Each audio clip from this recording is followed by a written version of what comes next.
बिस्मिल्लाहिर्रहमानिर्रहीम। अस्सलाम वालेकुम। कैसे हैं आप सब?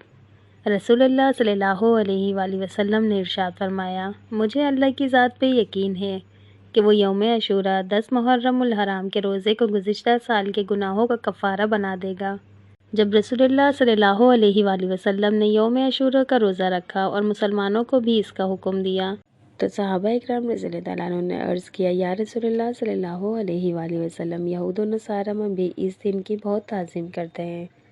आप सल्लल्लाहु अलैहि वसल्लम ने इरशाद फरमाया, जब अगला साल आएगा तो हम यहूद और नसारा की मुशाबत से बचने के लिए इंशाअल्लाह 9वीं तारीख का रोज़ा भी रखेंगे।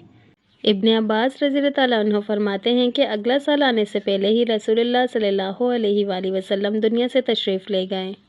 यौम अशूरा के रोज़े के साथ 9वीं तारीख या 11वीं तारीख का रोज़ा रखना अफजल और बेहतर है, लेकिन अगर किसी ने सिर्फ आशूरा का रोज़ा रखा तो भी हर्ज की बात नहीं। इस हदीस से ये भी पता चला है कि मुसलमानों को हर मौके पर यहूद और नसारा की मुशाबत से बचना चाहिए। तो दोस्तों, रोज़ा रखने की कोशिश करें और अपनी नेक दुआओं में पूरी उम्मत को याद रखें। अगर वीडियो अच्छी लगी हो तो प्लीज़ लाइक लाजमी कर दीजिएगा, और जो मेरे चैनल पे न्यू हैं, जिन्होंने अभी तक मेरे चैनल को सब्सक्राइब नहीं किया तो प्लीज़ सब्सक्राइब लाजमी कर दीजिएगा और बेल आइकन के बटन को लाजमी प्रेस कर दीजिएगा ताकि हर नई आने वाली वीडियो का नोटिफिकेशन आपको मिल सके। इंशाअल्लाह फिर मिलते हैं नेक्स्ट वीडियो में। अपनी दुआओं में मुझे याद रखिएगा। अल्लाह हाफिज़।